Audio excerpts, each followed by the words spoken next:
Operation సింధూర్తో పరువు పోగొట్టుకున్న పాకిస్తాన్కు స్థానిక వ్యాపారుల నిరసన సెగ మరింత తగులుతోంది. పాక్ ఆక్రమిత కాశ్మీర్ పీఓకేలోని గిల్గిత్ బాల్టిస్తాన్లోని స్థానిక వ్యాపారులు తమ స్వప్రయోజనాలను పాక్ ప్రభుత్వం పణంగా పెడుతోందని ఆందోళన బాట పట్టారు. వీరికి స్థానిక రాజకీయ పార్టీల మద్దతు సైతం తోడవడంతో ఉద్యమం మరింత ఉధృతమవుతోంది. గత 3 రోజులుగా స్థానిక సరుకు ఎగుమతి దిగుమతిదారులు, చిరు వ్యాపారులు ఆందోళన కొనసాగిస్తున్నారు. స్థానిక గుల్మార్ట్ నగర్ లో వేలాది మంది వ్యాపారులు, స్థానికులు బైఠాయించి నిరసనకు దిగారు. చైనా పాకిస్తాన్ ఎకనామిక్ కారిడార్ సిపిఈసిలో కలికితురాయి వంటి కారాకోరం జాతీయ రహదారిని గత 3 రోజులుగా వ్యాపారులు దిగ్బంధించారు. దీంతో పాక్ చైనా మధ్య భారీ సరుకు రవాణా వాహనాల రాకపోకలు స్తంభించాయి. ఆందోళన కార్యక్రమాల్లో అధికార పిఎంఎల్ నవాజ్ పార్టీకి చెందిన నేతలు సైతం పాల్గొన్నారు. Federal board of revenue FBR నిర్ణయాలు పూర్తి లోపభూయిష్టంగా ఉన్నాయని, కేవలం చైనాకు లబ్ధి చేకూర్చేలా ఆర్థిక విధానాలను అవలంబిస్తున్నారని సరుకు ఎగుమతి దిగుమతిదారులు ప్రభుత్వ వ్యతిరేక నినాదాలు చేశారు. చైనా దోపిడీ విధానాలు పాకిస్తాన్ కు ఆర్థికంగా హత్య చేస్తున్నాయని ఆగ్రహం వ్యక్తం చేశారు. వ్యాపారులకు తోడుగా హుంజా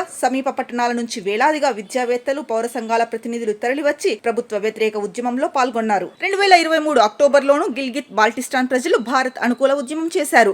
భారత్ లోని కార్గిల్ ను కలిపే రోడ్డును మళ్లీ తెరవాలని, తద్వారా సరుకు దిగుమతులకు అనుమతించి స్థానికంగా ద్రవ్యోల్బణాన్ని కిందకు దిగొచ్చేలా చేయాలని స్థానికులు ఉద్యమించారు. సరిహద్దులు చెరిపేయండి, కార్గిల్ సరిహద్దును తెరవండంటూ ప్రముఖ కార్యకర్త షబ్బీర్ మయ్యార్ ఆధ్వర్యంలో ఉద్యమం కొనసాగడం తెలిసిందే. తర్వాత ఆయనను ఉగ్ర వ్యతిరేక చట్టం కింద పాక్ సర్కార్ అరెస్ట్ చేసింది. ఇక గిల్గిత్ బాల్టిస్తాన్ లో ఇమ్రాన్ ఖాన్ కు చెందిన పీటీఐ పార్టీ అధికారంలో ఉందని, federal board of revenue FBR నిర్ణయాలతో తమకు సంబంధం లేదని పిఎంఎల్ అంటే నవాజ్ పార్టీ చెబుతోంది. పీటీఐ పార్టీ విధానాల కారణంగా స్థానికంగా వ్యాపారం దెబ్బతింటోంది. ఎగుమతిదారులు, వ్యాపారులు, దుకాణదారులు, కార్మికులు, కస్టమ్స్ క్లియరెన్స్ ఏజెంట్లు, హోటళ్లు, చిరు వ్యాపారులు అందరూ 6 నెలలుగా తీవ్రంగా నష్టపోతున్నారు. స్థానిక ప్రభుత్వం ఏకంగా ఉగ్రవాదులకే క్షమాభిక్షలు పెట్టింది. కనీసం వ్యాపారులను పట్టించుకోరా అని పిఎంఎల్ పార్టీ నేత జావేద్ హుస్సేన్ ప్రశ్నించారు. హుస్సేన్ వ్యాఖ్యలను పీటీఐ పార్టీ నేతలు ఖండించారు. ఫెడరల్ బోర్డ్ ఆఫ్ రెవెన్యూ అనేది కేంద్ర ప్రభుత్వానికి సంబంధించిన విషయం, మా ప్రభుత్వంతో సంబంధం లేదని గిల్గిత్ బాల్టిస్తాన్ ముఖ్యమంత్రి కార్యాలయం అధికార ప్రతినిధి మొహమ్మద్ అలీ ఖయీర్ చెప్పారు. ఇరు ప్రభుత్వాల నడుమ వ్యాపారులు ఆర్థికంగా చిరిగిపోతున్నారు. సరుకుల కొరతతో ధరలు పెరిగి సామాన్యులు 6 నెలలుగా అల్లాడిపోతున్నారు. ఇక సరిహద్దుల్లోని సోస్త్ డ్రై పోర్టు ద్వారా దిగుమతి చేసుకున్న ఉత్పత్తులకు కస్టమ్స్ క్లియరెన్స్ అనుమతులు ఇవ్వకపోవడంతో తాజాగా వ్యాపారులు నిరసనకు దిగారు. గత 6 నెలలుగా 257 కన్సైన్మెంట్లు ఇలా డ్రై పోర్ట్ లోనే ఆగిపోయాయి. దీంతో కొంత సరుకు పాడైంది. వ్యాపారులు ఆర్థికంగా నష్టపోయారు. ఇదిగాక మిగిలిన సరుకుకు సైతం రోజువారీ నిల్వ ఛార్జీలు, ఇతరత్రాలు మోపడంతో వ్యాపారుల్లో ఆగ్రహం కట్టలు తెంచుకుంది. తమ సరుకుకు మోక్షం కలిగించేదాకా కారాకోరం హైవేను తెరిచేది లేదని వ్యాపారులు భీష్మించుకుని కూర్చున్నారు. నగర్, హుంజా, గిల్గిత్ ప్రాంతాలకు చెందిన గిల్గిత్ బాల్టిస్తాన్ ఎగుమతి దిగుమతిదారుల సంఘం ఆధ్వర్యంలో Pak China traders action committee నేతృత్వంలో ఈ ఉద్యమం కొనసాగుతోంది. హైవేపై రాకపోకలు ఆగిపోవడంతో ఇరువైపులా కిలోమీటర్ల కొద్దీ సరుకు, ప్రయాణికుల వాహనాలు నిలిచిపోయాయి.